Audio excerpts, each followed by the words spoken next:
This morning, Madison, Wisconsin is a city on edge. Police there shot and killed a 38-year-old father, and this morning his family is demanding that officer be charged. A man with a megaphone took the microphone at a police news conference and did not give it back. Chief John Patterson had walked to the podium to explain what his department knew. He got 20 seconds in before the door opened. Roughly 20 protesters pushed into the room. A woman held up a hand-lettered sign that referenced the chief personally. The man with the megaphone identified himself as Carlos Jackson. He walked to the podium. He took Patterson's place. Patterson stepped back. He did not reach for the microphone. He did not ask for it back. That was the 23rd of July. That was the day after Corey Durell Ruiz died at the intersection of Williamson and South Baldwin streets. Shot by a Madison police officer during a struggle that lasted 28 seconds. Patterson had come to that podium to tell the city what he could. He would end up standing behind a stranger for the next several minutes, listening to that stranger speak about corruption and revolution and Zionists. That is when the case entered the country, not with the shooting. With the news conference, nobody at the department got to finish. And within another 24 hours, a second thing surfaced. Not from the department, not from Crump, from a public court database that has been sitting on a Wisconsin state website since 2007. A record most of the people arguing about this case, on either side, had not opened.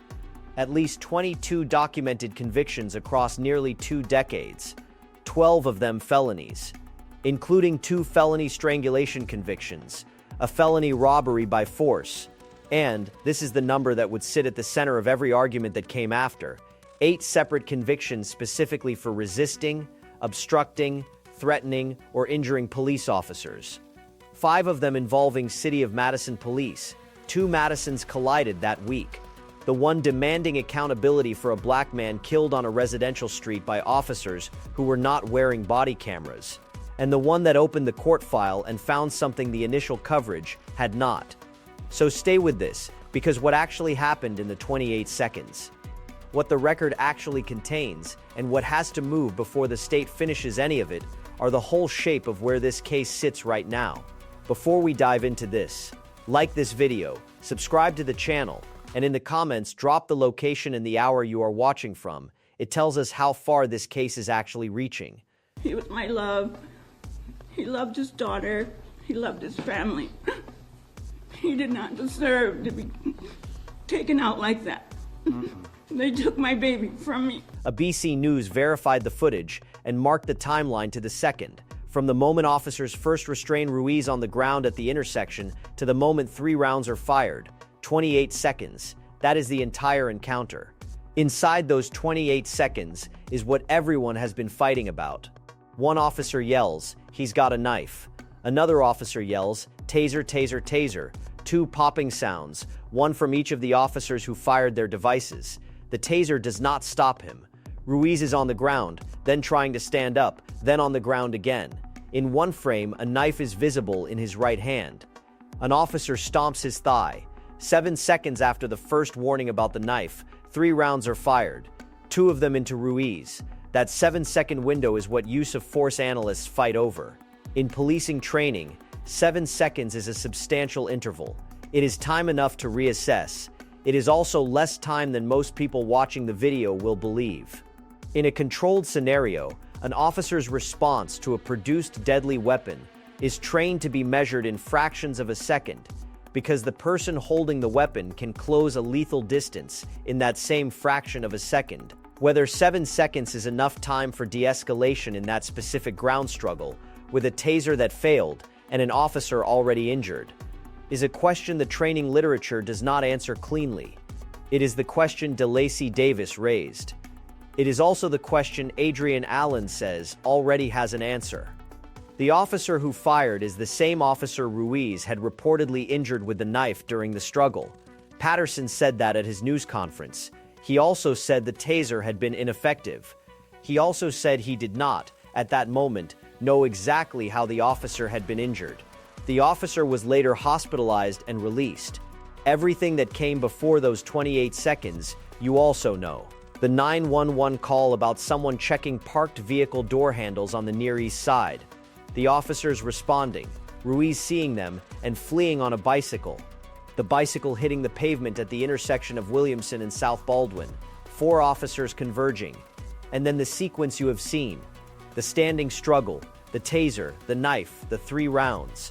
That call itself matters because it tells you what the officers thought they were arriving at.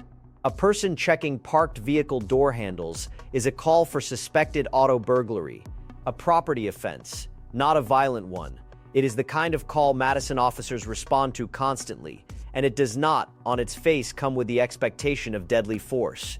It is a call, in ordinary policing terms, that gets handled with a stop and question, not with weapons drawn.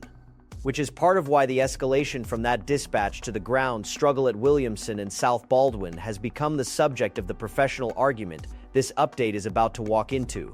When a suspected auto burglary call ends in 28 seconds with 3 fatal shots, use of force analysts want to know exactly which part of the sequence produced the shift, the initial contact, the flight, the fall from the bicycle, the struggle, the knife, the taser, or the moment the officer was cut. Different analysts trace the shift to different points. That is what the state investigation has to reconstruct. The intersection was not empty. Bystander footage shows numerous cars stopped in the middle of the road, people leaning out of windows and standing on sidewalks, watching the encounter unfold. One woman is captured on a separate cell phone recording shouting, "I saw everything. You did not need to kill him. We watched it all." There were dozens of witnesses. Some of their footage has been verified by ABC News, NBC News, CBS News, and Wisconsin Watch. Some of it has not surfaced publicly yet. What you have not seen, because nobody has, is any of the 28 seconds from an angle other than a bystander's phone. There is no body camera footage, not from the officer who shot Ruiz, not from any of the 3 officers around him. Madison Police Department did not have body-worn cameras in service on the 22nd of July. Every frame the public is arguing over came from a person standing on a sidewalk holding up a phone. That is not a small detail. It is going to shape how this case moves through every stage of what happens next. Madison has debated body-worn cameras for years. The policy conversation predates this shooting by more than a decade. City committees studied it. Common Council members debated it. The ACLU's Wisconsin chapter raised civil liberties concerns about how footage would be stored and who would have access to it. Pilot programs stalled, restarted, stalled again. The result, on the 22nd of July, was that a Madison police officer confronted a man with a knife, was injured, and fired 3 fatal rounds, and none of it was recorded from the officer's perspective. What the Wisconsin Department of Justice's Division of Criminal Investigation is now doing, by state law, is reconstructing those 28 seconds from the outside in. Bystander cell phone videos, surveillance footage from any nearby business camera that caught the intersection, witness statements, radio traffic, whatever forensic evidence the officer's injury produced, whatever the officer himself tells investigators in his walkthrough of the sequence. Wisconsin has an outside agency law that dates to 2014. It was passed after a series of officer-involved shootings around the state in which local investigations produced findings the affected communities did not accept. The law now requires that every officer-involved death in Wisconsin be investigated by an outside agency, not by the department involved. In this case, that outside agency is the Wisconsin Department of Justice's Division of Criminal Investigation. Madison Police Department is not investigating its own shooting because the law does not allow it. That is a structural feature of Wisconsin policing, and it is one of the reasons this case will be adjudicated in front of a system that, at least on paper, is designed to be independent of the department involved. That process takes longer than a body cam case, substantially longer. In a case where the officer is wearing a camera, the investigation has a controlled, from the officer perspective of exactly what he saw and when. Here, investigators have to assemble that perspective from bystanders who could not see everything, and from an officer's own account that arrives after the fact. Every second of the video that is not fully clear becomes a second the state has to interpret from partial evidence. That is why the timeline in this case is going to feel slow. It is also why every argument being made about the shooting right now, from Crump's public statements, from the department's public statements, from every commentator on cable, is being made without the primary source most people would want to see. The video everyone is arguing about is not the video the officer had. It is the video someone across the street had, and that gap, in a case this consequential, is going to sit at the center of every finding the state eventually releases. The neighborhood knows this argument. The intersection where Ruiz died sits inside the Willie Street neighborhood on Madison's Near East Side, a working-class residential neighborhood with a documented history of progressive activism, and one that has been the site of 2 prior fatal Madison police shootings the community has never fully absorbed. Tony Robinson was 19 years old. He was unarmed. He was killed by Officer Matt Kenny on the 8th of March, 2015. Kenny fired 7 rounds inside a residential apartment 6 blocks from where Cory Ruiz would die 11 years later. The Dane County District Attorney at the time declined to file charges. The City of Madison eventually paid Robinson's family $3 million in a settlement. Officer Kenny remained on the force. 3 years before Robinson, in 2012, Officer Stephen Heimsness fatally shot a Madison musician named Paul Heenan, who had been drinking and mistakenly wandered into a neighbor's house. Heenan was unarmed. Heimsness was investigated, cleared of criminal charges, and later fired for unrelated conduct. In each case, the Dane County District Attorney's Office reached the same conclusion: the shooting was legally justified, which means the community response to this shooting is not just a response to this shooting. It is layered on top of every prior decision the neighborhood has watched the same office make. That is what a memorial with candles at Williamson and South Baldwin actually is. It is a community carrying more than a decade of prior decisions into the argument about this one. One quick note before this update goes further. Most dangerous people do not look dangerous. They look like good coworkers, dependable friends, people you have known for years, faces nobody thinks twice about. By the time anyone realizes something is wrong, they are looking backward at warning signs that only look obvious in hindsight. Awareness almost always comes too late. That is exactly why I wrote my book, How to Spot Dangerous People Before They Hurt You. Not to teach fear, to teach recognition.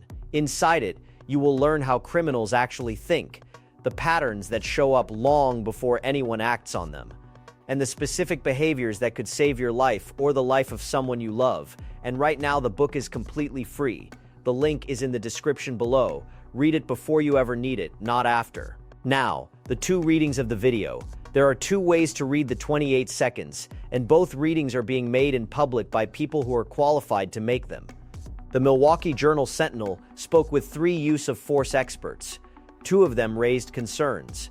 DeLacy Davis, a former New Jersey police sergeant, said the shooting came hastily. He questioned whether enough was done to de-escalate before the encounter reached deadly force.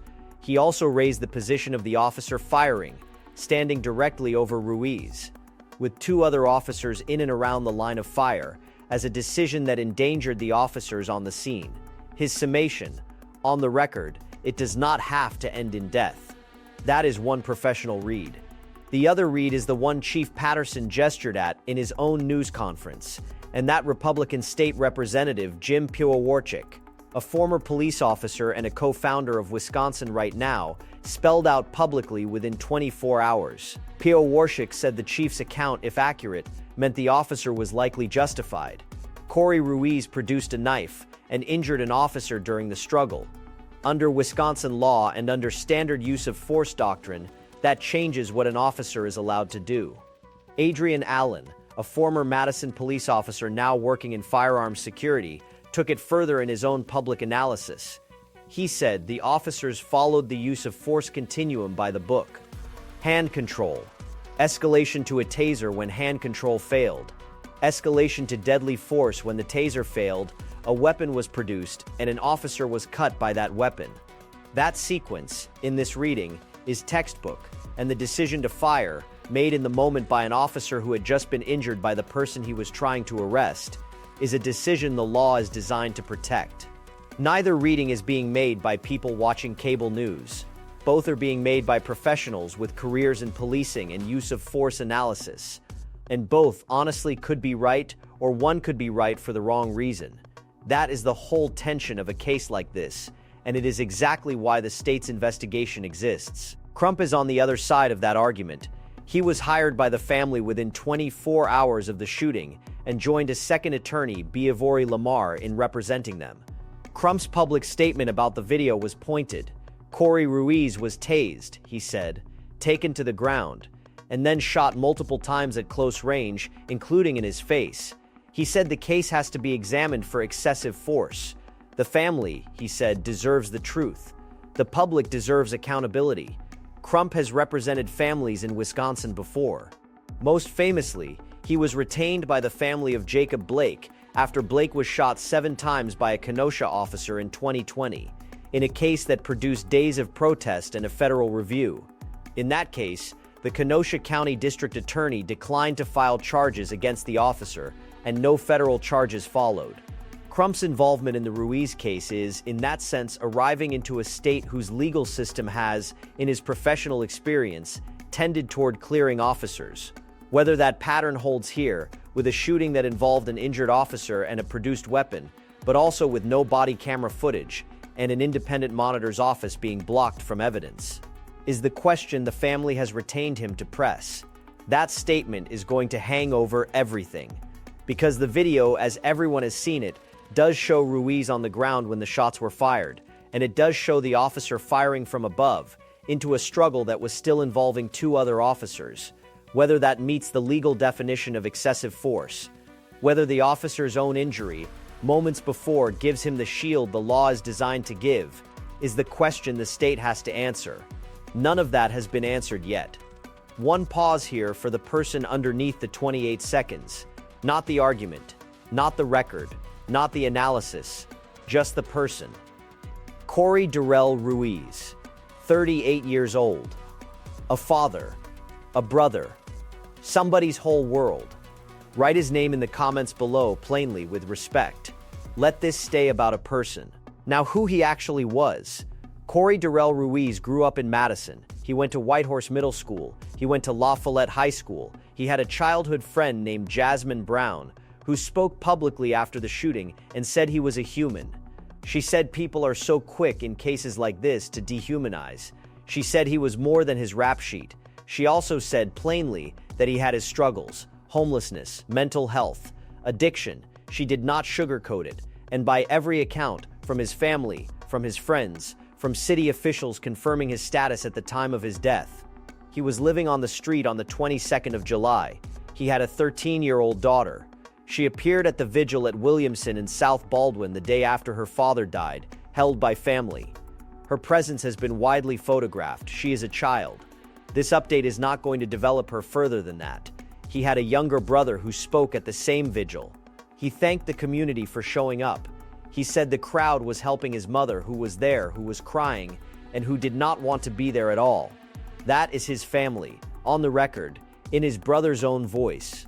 Hundreds of people came to that vigil the night after the shooting. Flowers, candles, balloons, hand-lettered signs, and a growing memorial that the community has been maintaining since. Someone chalked the word "Y" into the concrete at the base of the memorial. It has not been washed away. In the days after, marchers moved from the intersection to the state capitol and back, keeping the case in physical public space in a way most cases stopped doing after the first news cycle. That intersection is now, effectively, an occupation. The city has quietly acknowledged as much. The Common Council member for District 6, whose district contains Williamson and South Baldwin, has said publicly that his priority has been keeping people at the memorial safe, rather than clearing them out. That is where the community has drawn its line. And he had a record.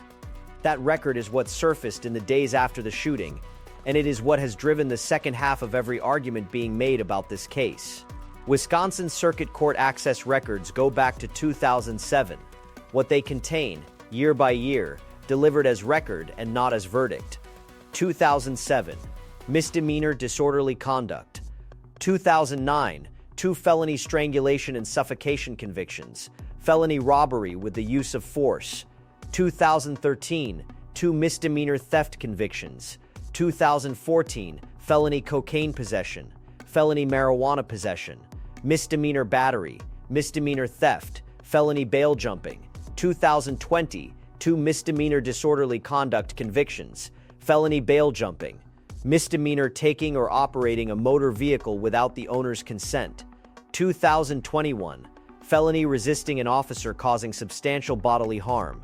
Felony battery or threat against a judge, prosecutor, or law enforcement officer. Misdemeanor operating a motor vehicle without owner's consent.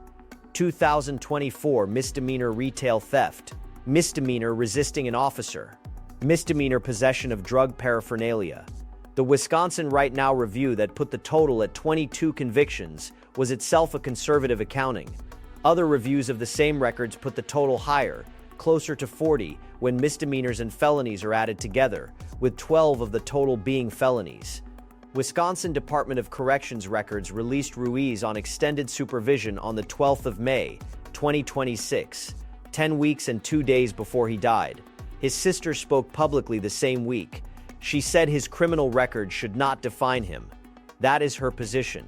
It is a reasonable one to hold. It is not one the record itself makes easy.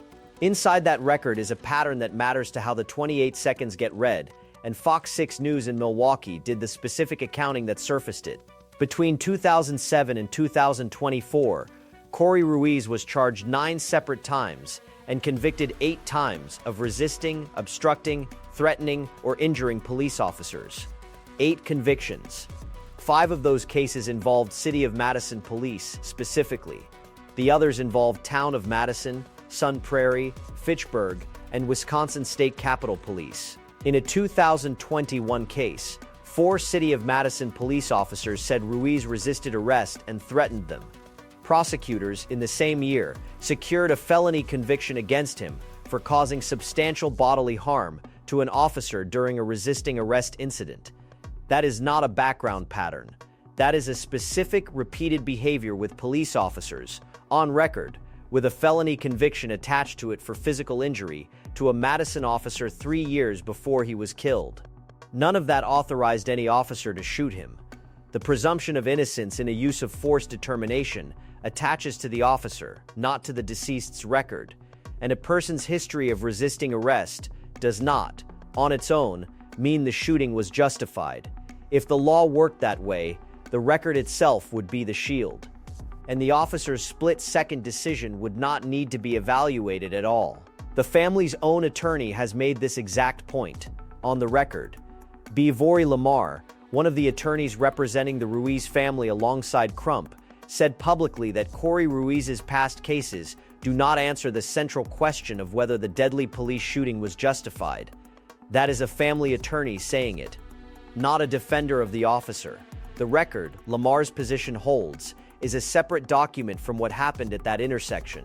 What happened at the intersection has to be evaluated by what happened at the intersection. What the record does say plainly is that the 4 officers who confronted Ruiz on the 22nd of July, whether they knew his history in that moment or not, were confronting a person who had a documented history of physically fighting Madison police and inflicting bodily injury on them during arrests. That is what the record shows he had done before. That is what the encounter in retrospect resembles. Adrian Allen, the former Madison officer, put it directly. He said the record was such that he could have looked at it before this happened and told you that this man would one day be killed by police. His argument was not that Ruiz deserved to die. It was that a 19-year adult criminal career, sentenced to a total of 3 years in prison against a statutory exposure of more than 100 years, was a system failure, and that the encounter on the 22nd of July was the eventual, predictable consequence of that failure. That is one reading of the record. It is a specific professional reading offered by someone with a career in Madison policing. The counter reading offered by the family, by Crump, by LaMarr, by his sister publicly, and by his childhood friend, is that a record is not a person. That struggles with homelessness, addiction, and mental health are struggles a system was supposed to help with, not resolve at the point of a gun. That the man who died on that bicycle was not a resume of convictions, but a human being whose life had been failing him for years, and whose death was not a reckoning, but a tragedy. Both readings are being made in public by people who care about them. The state investigation has to look at the 28 seconds independently of the record, because the law requires it. But the public argument is going to keep running through both readings at once, because that is how public arguments about cases like this always run. The political frame around this case is now almost as loud as the case itself, and the loudness runs in every direction. Mayor Satya Rhodes Conway made her position clear at the same news conference where protesters took the microphone. Her line, "It does not matter who you are or what your past is. You should not lose your life as a result of an encounter with law enforcement," framed as a value statement aimed at the record surfacing. She promised a rigorous investigation. Common Council President Sabrina Madison stood with her and confirmed the identification of Ruiz.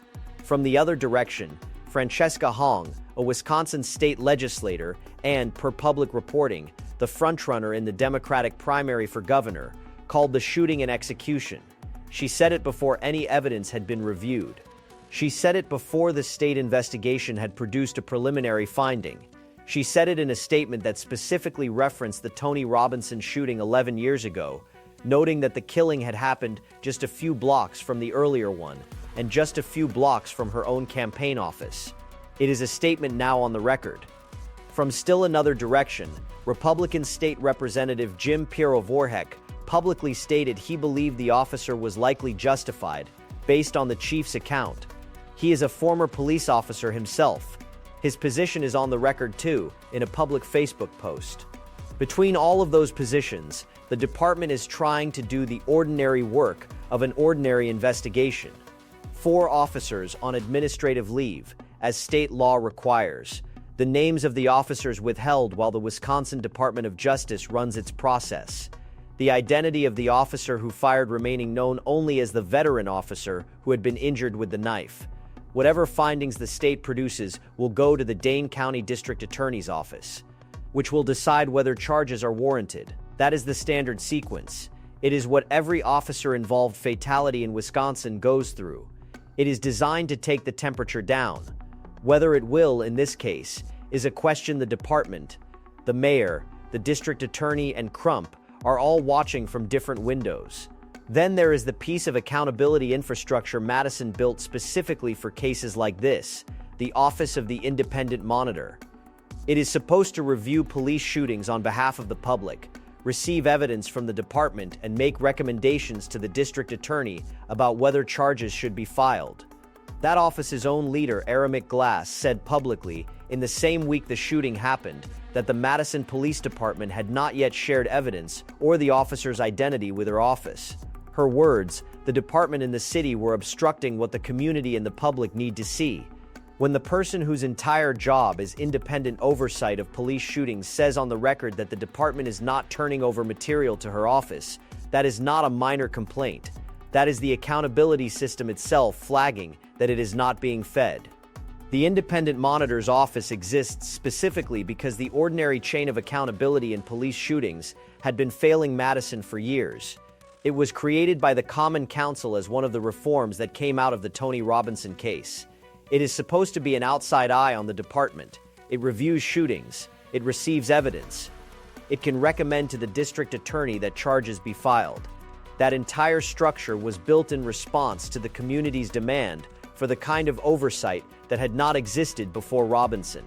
And when Glass, in the week of the Ruiz shooting, said on the record that the department had not shared evidence with her office, that was not a bureaucratic complaint. That was the accountability system built specifically to prevent another Robinson-shaped outcome, saying plainly that it was being kept from doing the job it was created to do. The disrupted news conference of the 23rd of July then became its own news story. Roughly 20 protesters entered the room shortly after Ruiz was publicly identified. The man with the megaphone identifying himself as Carlos Jackson took the microphone from Patterson. He spoke at length about corruption, revolution, and Zionists. A woman held up a hand-lettered sign that referenced the chief personally. Patterson stepped back and did not intervene. The event, in the words of PBS's reporting on it, quickly devolved into a shouting match. What that footage did, more than anything else in the case's first week, was change the coverage. A case that had begun as a police shooting of a homeless black man in a residential neighborhood became a case about who was allowed to speak inside a police station. That is not the department's fault, and it is not entirely the protesters' fault either. It is what happens when the initial public statement of a shooting arrives before the public is ready to receive it. The room fills with whoever wants to fill it. Both things are true. The concerns the protesters were expressing, that Madison police shootings have historically not led to charges, that the same district attorney's office did not charge in the Tony Robinson case 11 years ago, that the community is being asked again to trust a system that has, in its own history, cleared officers in shootings of unarmed black residents are real documented concerns with a record behind them.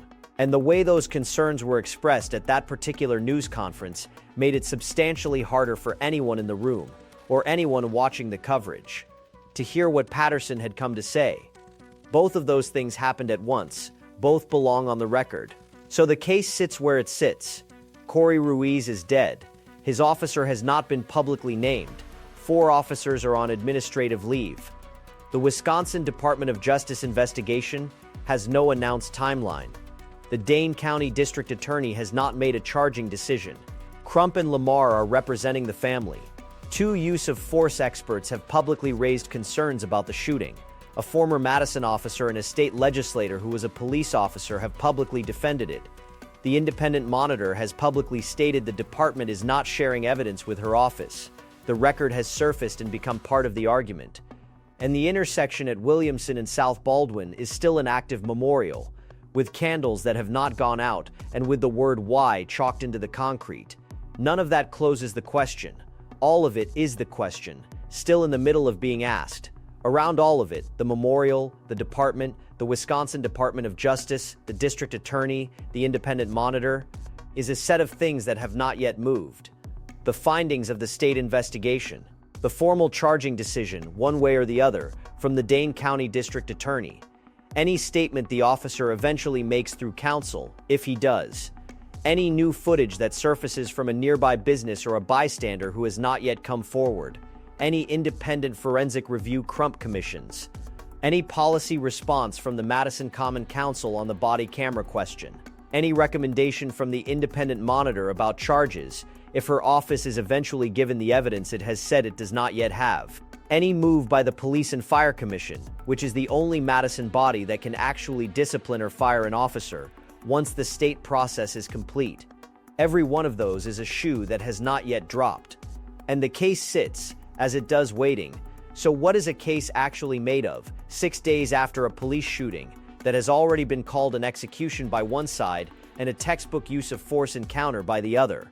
Right now, this case is made of 28 seconds of bystander video, a chief's news conference that was taken over, an attorney publicly demanding accountability, and the family's other attorney saying plainly that prior cases do not answer the central question, a mayor publicly saying the past does not matter, a state legislator publicly calling it an execution, another state legislator publicly calling it justified, an independent monitor publicly saying the department is not sharing evidence, a record that says something specific about the person the shooting was of, and about the officers who confronted him, and about what any of them may or may not have known that afternoon. 2 use of force experts saying one thing, 2 people with careers in policing saying the other, and a state investigation that has not yet finished the work of figuring out which reading the evidence actually supports. Everything else is people describing what they want the case to be. The people insisting they already know it was murder are making the same mistake as the people insisting they already know it was a textbook shoot. Both are claiming a certainty the evidence has not yet earned. That is not neutrality on the part of this channel. It is a specific position that a case involving a knife, a taser, 3 fatal rounds, no body camera footage, an independent monitor who cannot get the evidence she is supposed to review, and a state investigation still in its opening weeks is not a case anyone should be closing yet. The Wisconsin Department of Justice is going to close it, or it is going to hand it to the Dane County District Attorney, who is going to close it, one way or the other. That is the process this case is heading into. The rest of the noise, however loudly it is being made right now, is not the closing statement. It is the space filling in while the state does the work. Cory Ruiz is still dead. That is the fact that does not move. Everything else, the record, the argument, the political frame, the readings of the video, is going to keep moving until it lands. If you subscribed at the start, keep notifications on. When the state investigation finishes, when the officer is publicly named, when the Dane County District Attorney makes a charging decision, when any new footage surfaces. The verified breakdown will be here the day it is confirmed, not a minute before. No leaks dressed as facts, no rumors dressed as evidence. Corey Durell Ruiz was 38 years old, a father of a 13-year-old daughter, a brother whose younger brother stood in front of a crowd and thanked them for helping their mother stand up that night. A childhood friend called him a human. A sister said his record should not define him. A state legislator called his death an execution. A former officer said it was predictable. All of those are on the record. So is the record itself. So is what happened at the intersection on the 22nd of July, on a bicycle, in the middle of a residential neighborhood, in 28 seconds that 4 officers, 1 knife, 1 taser that failed, and 3 gunshots turned into a case the country is now watching. Cory Ruiz, say his name, and stay with this until the answer is real.